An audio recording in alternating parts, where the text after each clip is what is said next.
लोग जानते हैं कि मेरा नाम मनोज टिकरेवाला आकाश है और मैं मूल रूप से उत्तर प्रदेश के महाराजगंज जिला मुख्यालय का निवासी हूँ। आप सभी के बीच का हूँ, भाई हूँ, बड़ा भाई हूँ, साथी हूँ, दोस्त हूँ। मैं पहली बार अपने जीवन में कोई प्रेस वार्ता कर रहा हूँ।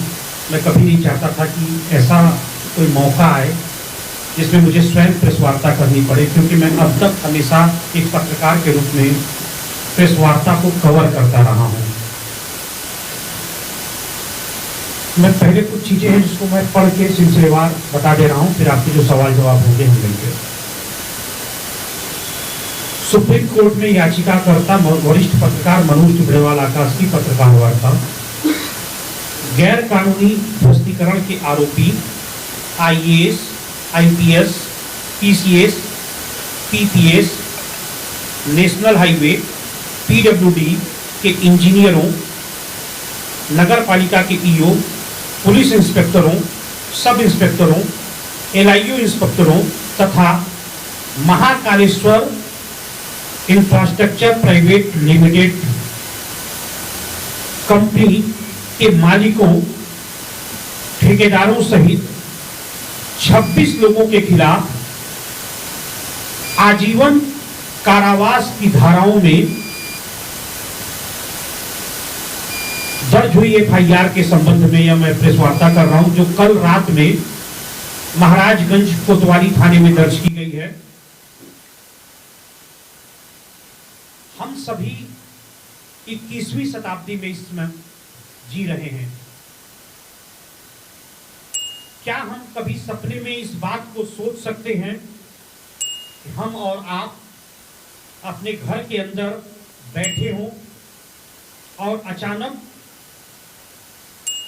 हमारे और आपके घर के अंदर पुलिस वाले बिना परमिशन, बिना वारंट के घुस जाएं और घर के सभी महिला पुरुष सदस्यों को जबरदस्ती बाहर खींचकर निकाल दें, बिना वारंट पुलिस घुसती है। 13 सितंबर 2019 को महाराजगंज स्थित मेरे पैतृक घर में पुलिस के सदस्य मेरे छोटे भाई की गर्भवती पत्नी गैस चूल्हे पर दूध उबाल रही थी। उनको दूध उबलते हुए गैस चूल्हे को बंद करने का मौका दिए बिना जबरन साड़ियों के साथ पकड़ के खींचा गया और यहां तक कि मंदिर और कैश बॉक्स को 1 मिनट का निकालने का वक्त नहीं दिया गया। बिना लिखित नोटिस के घर व दुकान के समस्त सामानों सहित, दवाइयों सहित, घर के फर्नीचर, फ्रिज, टीवी, बेड, सभी सामानों सहित बुलडोजरों से पलक झपकते ही आपके जीवन भर की मेहनत की कमाई गिरा दी जाती है, और वह भी यह बोलकर कि जिलाधिकारी का आदेश है आपके मकान को गिराना है। और 1 मिनट का वक्त नहीं, मंदिर और कैश बॉक्स निकाले जाएं, इतना वक्त आप नहीं देंगे।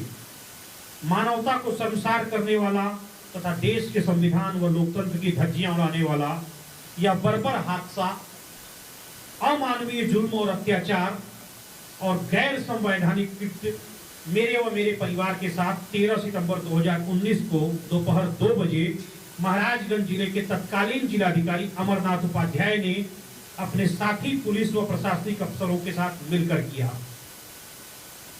इस जुल्म व अत्याचार को लेकर मेरे द्वारा माननीय सुप्रीम कोर्ट को लिखे गए 4 पन्ने के शिकायती पत्र का स्वतः संज्ञान देश की सर्वोच्च अदालत माननीय सुप्रीम कोर्ट ने लिया और मेरे शिकायती पत्र को ही रीट में बदल दिया और फिर शुरू हुई मामले की व्यापक सुनवाई। इस मामले में लंबी अदालती लड़ाई के बाद दिनांक 6 नवंबर 2024 को माननीय सुप्रीम कोर्ट के मुख्य न्यायाधीश डॉक्टर डी.वाई. चंद्रचूड़ के नेतृत्व वाली 3 सदस्यीय खंडपीठ ने एक ऐतिहासिक फैसला दिया। इसमें माननीय सुप्रीम कोर्ट ने मेरे पैतृक मकान को गैर विधिक तरीके से गिराने के लिए अफसरों को पूर्ण रूप से दोषी पाया और कहा कि मनोज टिबड़ेवाल आकाश का मकान पूरी तरह से जायज था। इसके बाद गैर कानूनी तरीके से पैतृक मकान को ध्वस्त कर दिया गया था, जो पूरी तरह असंवैधानिक कृत्य है। माननीय सुप्रीम कोर्ट ने इस मामले में बेहद सख्त आदेश देते हुए इस मामले में राज्य सरकार पर 25 लाख रुपए का दंडात्मक जुर्माना लगाया और इस 25 लाख रुपए को तत्काल याचिकाकर्ता यानी मुझे मनोज टिबड़ेवाल आकाश को देने का आदेश दिया। इसके साथ ही माननीय सुप्रीम कोर्ट ने मेरे पैतृक मकान व दुकानों के ध्वस्तीकरण का मुआवजा अलग से देने का आदेश दिया।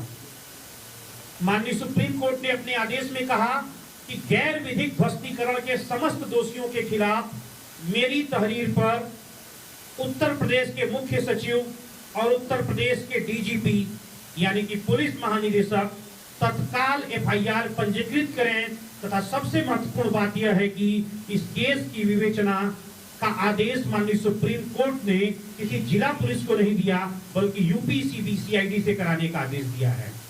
यह मैं सबसे महत्वपूर्ण बात उल्लेखित करना चाहता हूं, यदि उत्तर प्रदेश की सीबीसीआईडी ने निष्पक्ष न्याय नहीं किया तो यह केस मैं सीबीआई तक लेकर जाऊंगा और इस केस में जैसे इतिहास बने हैं अलग अलग उसी तरह से इस मकान को गिराए जाने के ध्वस्तीकरण के मामले की जांच यूपी सीबीसीआईडी के बाद सीबीसीआईडी से मैं कराने का पूरा प्रयास करूंगा।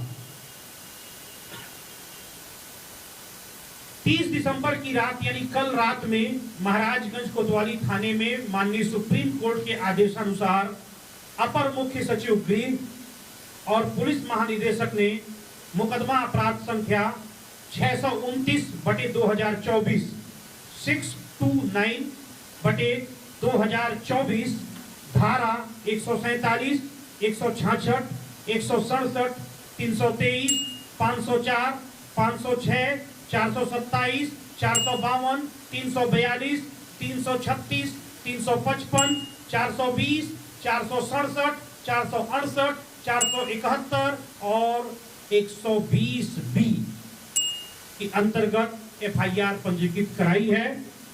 इन धाराओं में आजीवन कारावास की सजा का प्राविधान है। इस एफआईआर में तत्कालीन IAS, IPS, PCS, PPS, national highway, PWD के इंजीनियरों, नगर पालिका के तत्कालीन अधिशासी अधिकारी, पुलिस इंस्पेक्टरों, सब इंस्पेक्टरों, इसके अलावा एलआईयू महाराजगंज के 2 इंस्पेक्टरों तथा महाकालेश्वर इंफ्रास्ट्रक्चर प्राइवेट लिमिटेड के मालिकों के खिलाफ एफआईआर पंजीकृत करने का नामजद जो आदेश दिया था वो एफआईआर पंजीकृत हो चुकी है तथा साथ ही साथ कई अन्य अज्ञात लोग हैं जो दौरान विवेचना उनके नाम प्रकाश में आएंगे।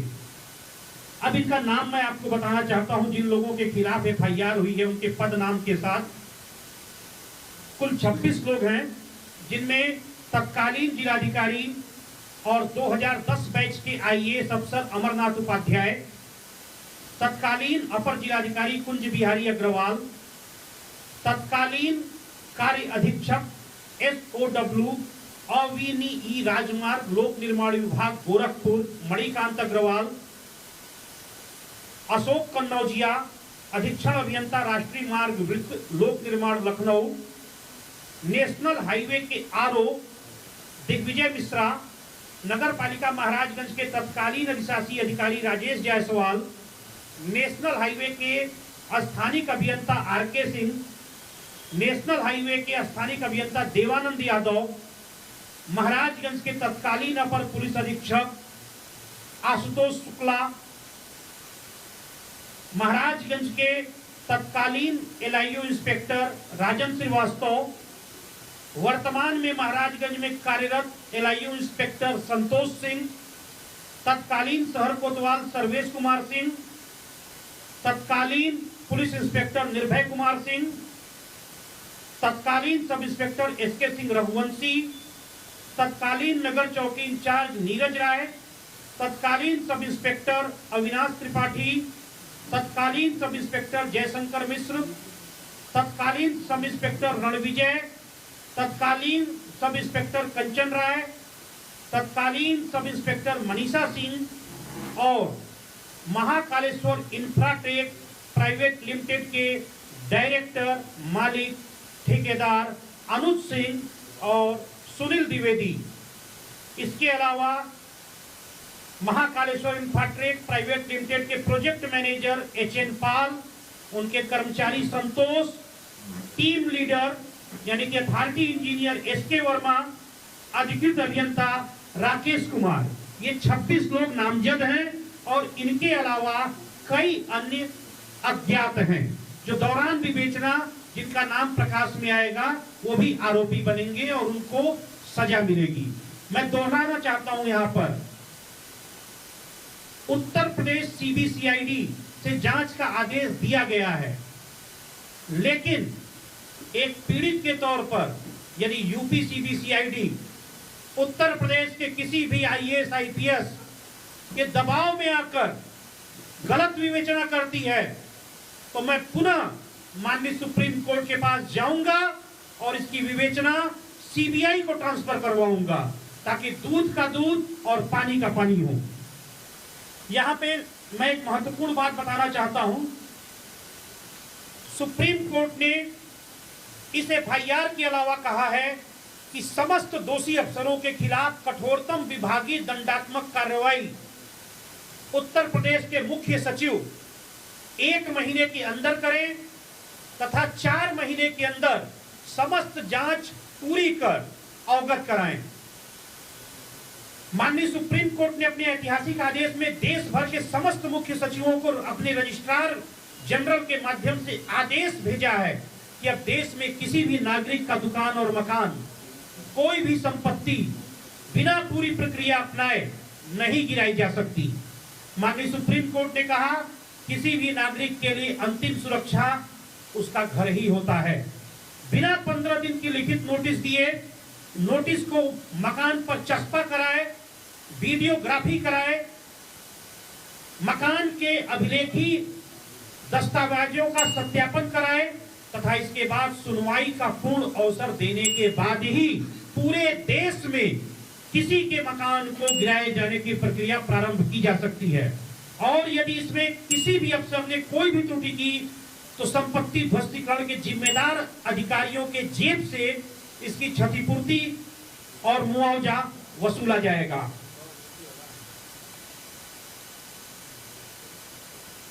मेरी पूरी कोशिश रहेगी कानून के मुताबिक, देश में कानून का राज है और कानून के मुताबिक इन सभी दोषियों को कठोर से कठोर सजा मिले। मैं इस जीत के लिए महाराजगंज जिले से लेकर नई दिल्ली तक अपने पत्रकार मित्रों का कोटि कोटि धन्यवाद देता हूं। अगर महाराजगंज जिले से नई दिल्ली तक पत्रकार साथियों ने, मेरे शुभचिंतकों ने, मेरे मित्रों ने, माननीय राष्ट्रीय मानव अधिकार आयोग ने और माननीय सुप्रीम कोर्ट ने सच का साथ नहीं दिया होता तो मैं यह लड़ाई नहीं लड़ सकता था, क्योंकि मैं जिनके खिलाफ लड़ाई लड़ रहा हूं वे बेहद ताकतवर लोग हैं और वर्तमान में सिटिंग आईएएस आईपीएस हैं। ब्यूरोक्रेसी से लड़ना कोई आसान बात नहीं होती, लेकिन मैं अपने पत्रकार साथियों, अपने शुभचिंतक मित्रों की वजह से मैं इस लक्ष्य तक यहां पर पिछले 5-5.25 साल में पहुंच पाया हूं। मेरा यह मानना है कि यह लड़ाई मेरी केवल अकेले की नहीं थी। शहर भर में बड़े पैमाने पर तोड़फोड़ की गई। मैंने कोई बताने को तैयार नहीं कि क्या आंकड़ा है। मजबूर होकर मैंने भारत की संसद में यह सवाल उठवाया कि आखिरकार महाराजगंज में क्या तोड़फोड़ हुई है, कितने लोगों की हुई है NH 730 के निर्माण पर, क्या इसका कोई आंकड़ा है। तब जाकर सरकार का जवाब आता है और 10 फरवरी 2020 को भारत सरकार के सड़क परिवहन और राजमार्ग मंत्रालय ने अपना जवाब दिया, जिसमें बताया कि 165 लोगों ने स्वयं हटाया तथा 7 लोगों को पहचान कर हटाया गया और यह कहा गया कि किसी की निजी भूमि पर कोई अतिक्रमण नहीं है, किसी की निजी संपत्ति को नहीं तोड़ा जा रहा है। यह सरासर झूठ बोला गया। महाराजगंज में हजारों लोगों का मकान तोड़ दिया गया। अभी मेरे पास 6 नवंबर के इस आदेश के बाद देश भर से कई हजार फोन कॉल आए, महाराष्ट्र से, आंध्र प्रदेश से, कर्नाटक से, हरियाणा से और अपने पूर्वांचल से उत्तर प्रदेश के। मैं उदाहरण स्वरूप एक नाम लेना चाहता हूं। फरिंदा से कैंपियरगंज की तरफ जाने पर कैंपियरगंज में एक जायसवाल जी हैं, संभवतः रणवीर जायसवाल या रणधीर जायसवाल है, उनका जेके टायर का कोई शोरूम था। वो मेरे पास आए महाराजगंज, मुझसे मिलने इस आदेश के बाद, और रोने लगे मेरे सामने और कहे कि श्रीमान जी, मेरा 55 फीट सड़क पर चौड़ा और 60 फीट गहरा मकान इसी सितंबर 2024 में अधिकारियों ने अंधेर गर्दी करते हुए बिना अधिग्रहण, बिना मुआवजे के गिरा दिया। अब ऐसे लोगों को न्याय मिलेगा। अब महाराजगंज के कॉलेज रोड पर जो तोड़फोड़ होनी है, कोई तोड़फोड़ 1 इंच की जिला प्रशासन का कोई अधिकारी नहीं कर सकेगा। मैं अपने रहते हुए महाराजगंज से ठूठीबारी तक 1 इंच भी किसी का अतिक्रमण के नाम पर झूठ बोलकर ये अतिक्रमण है नहीं तोड़ने दूंगा। सबसे पहले किसी भी व्यक्ति की जमीन यदि लेनी है तो अभिलेखी सत्यापन करके उसका मुआवजा दिया जाएगा, अधिग्रहण किया जाएगा, फिर ही तोड़ सकते हैं। आगे मैं कहना चाहता हूं कि यह लड़ाई, जैसा मैंने बोला कि केवल मेरी अकेले की नहीं थी, शहर भर में बड़े पैमाने पर तोड़फोड़ की गई। लोगों को डरा धमकाकर सैकड़ों की संख्या में पुलिस फोर्स लगाकर, पीएसी तथा रैपिड एक्शन फोर्स को तैनात कर सड़क के समस्त रास्तों पर बैरिकेडिंग करके दहशत का माहौल बनाया गया, ताकि 182 करोड़ की लागत से सड़क निर्माण की परियोजनाओं में बड़े पैमाने पर कमीशनखोरी की जा सके। शहर के हजारों लोगों को डरा धमकाकर खुद मकान तोड़ने पर मजबूर कर दिया गया और किसी को भी 1 रुपए का मुआवजा नहीं दिया गया। आखिर क्यों? मैंने अपना मकान प्रशासन से आतंकित होकर नहीं तोड़ा तो जबरन बुलडोजरों से ध्वस्त करा दिया गया। जिन सैकड़ों लोगों के मकान आतंकित कर स्वयं तोड़ने पर मजबूर किया गया, उनमें से कई लोगों की मौत सदमे व हार्ट अटैक की वजह से हो गई। इन मौतों का जिम्मेदार कौन है? यह बड़ा सवाल है। शहर के मुख्य कस्बे के बाजार को समाप्त कर दिया गया। क्यों? सबसे बड़ा सवाल यह है कि महाविकास योजना में स्वीकृत जनपद मुख्यालय के बाईपास को बनाने की बजाय शहर के बीचों बीच से हाईवे क्यों निकाला गया? इंडियन रोड कांग्रेस की गाइडलाइंस है, सड़क निर्माण एवं परिवहन मंत्रालय के अधीन आने वाली संस्था इंडियन रोड कांग्रेस की गाइडलाइंस है कि किसी भी कस्बे के बीच से हाईवे नहीं निकाला जा सकता।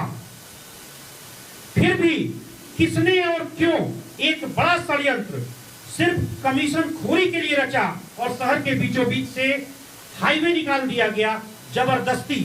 इसकी न सिर्फ व्यापक जांच होगी बल्कि इस भ्रष्टाचार और अनियमितता के दोषियों के खिलाफ कठोरतम कार्रवाई होगी, क्योंकि शहर के बीचों बीच हाईवे निकालने से आए दिन निर्दोष नागरिकों को भारी वाहनों के नीचे दबकर मौत की नींद सोना पड़ रहा है। हमारे सभी पत्रकार मित्र नगर के हैं, आपको पता है कि आए दिन कितने हादसे इस शहर में हो रहे हैं और शहर से हाईवे निकालने का यह अपने आप में देश में एक अनोखा उदाहरण है। कभी ऐसा नहीं हुआ। मैं इंडियन रोड कांग्रेस की रिपोर्ट आपके सामने रखना चाहता हूं, जिसमें स्पष्ट तौर पर कहा गया है कि यहां कोई भी सड़क हाईवे बीच से नहीं निकाला जा सकता। इसके अलावा ऐसे हादसे के जिम्मेदार लोगों को कठोर से कठोर सजा दिलाई जाएगी। यह लड़ाई महाराजगंज जिले के 30 लाख स्वाभिमानी लोगों की लड़ाई थी, जिनके आशियाने पर चंद लोगों ने बुलडोजर चलाने का काम किया या फिर आने वाले दिनों में करते। मुझे भगवान ने इस लड़ाई को लड़ने का माध्यम बनाया। मैं सोचता था, कभी कभी मुझे नींद नहीं आती थी इस हादसे के बाद, कि क्या मेरे दादा ने जो 1960 में जमीन खरीदी वह चोरी की थी, बेईमानी की थी। जो दाग मेरे ऊपर तत्कालीन जिला प्रशासन ने लगाया था उसे धोने की चुनौती थी। आज राष्ट्रीय मानवाधिकार आयोग की टीम स्वयं बस्ती के कमिश्नर उत्तर प्रदेश सरकार के 1998 बैच के IAS अनिल कुमार सागर जी की इस रिपोर्ट, NHRC की रिपोर्ट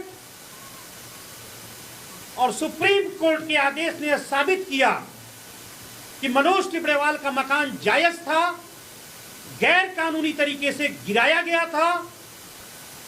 तो शायद उस वक्त मुझे बहुत तकलीफ हुई। मेरे मित्र विश्व दीपक जी बैठे हुए हैं, मैं इनके पास, हमारी मुलाकात हुई। मैं इनसे आंखों में आंख डालकर बात नहीं कर पा रहा था। मैंने कहा, दीपक भाई, मैं यह नहीं सोच पाता कि मेरा ही मकान क्यों गिराया गया। आखिर मैं सबकी मदद करता हूं, किसी का दिल दुखाने की भरसक कोशिश करता हूं कि न दुखाऊं, फिर भी भगवान मेरी परीक्षा क्यों लेते हैं। उस बात का जवाब मुझे 5 साल तक नहीं मिल पाया। लेकिन जिस दिन सुप्रीम कोर्ट का आदेश आया और माननीय चीफ जस्टिस महोदय की 3 सदस्यीय खंडपीठ ने कहा कि किसी भी व्यक्ति की अंतिम सुरक्षा उसका घर होता है, वह पल नई दिल्ली के सुप्रीम कोर्ट के कोर्ट नंबर 1 में चीफ जस्टिस की कोर्ट में वह वाक्य माननीय चीफ जस्टिस महोदय का मेरे रोंगटे खड़े कर दिया, मेरे रोम रोम को हिला दिया कि आज मुझे इस बात का जवाब मिल गया कि देश के 140 करोड़ लोगों में से किसी का भी घर अब अवैध तरीके से अधिकारी मनमानेपन करके नहीं गिरा पाएंगे। शायद इसी लड़ाई को भगवान ने लड़ने के लिए मुझे माध्यम बनाया था। मैं लंबी लड़ाई 5.25 साल तक लड़ा और देश में अब किसी का मकान इस तरह नहीं गिराया जा सकता। यह मैं भगवान को धन्यवाद देता हूं। उस वक्त मुझे बहुत पीड़ा हुई। जिस दिन मेरा मकान गिरा उस दिन बरसात होनी शुरू हो गई। घर में हम लोग खुले आकाश के नीचे सोए।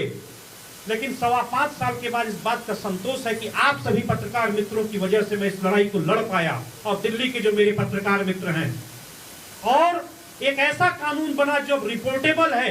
लॉ के स्टूडेंट्स को वो कानून पढ़ाया जाएगा कि बुलडोजर की कार्रवाई में कब कार्रवाई होगी और कब कार्रवाई नहीं होगी। तो भगवान ने मुझे इस लड़ाई को लड़ने का माध्यम बनाया। मैंने इस लड़ाई को लड़ा और माननीय सुप्रीम कोर्ट के आदेश के बाद देश के 140 करोड़ लोगों को न्याय मिलेगा और भविष्य में कोई भी अफसर इस तरह की गुंडागर्दी और अराजकता करने की हिम्मत नहीं जुटा पाएगा।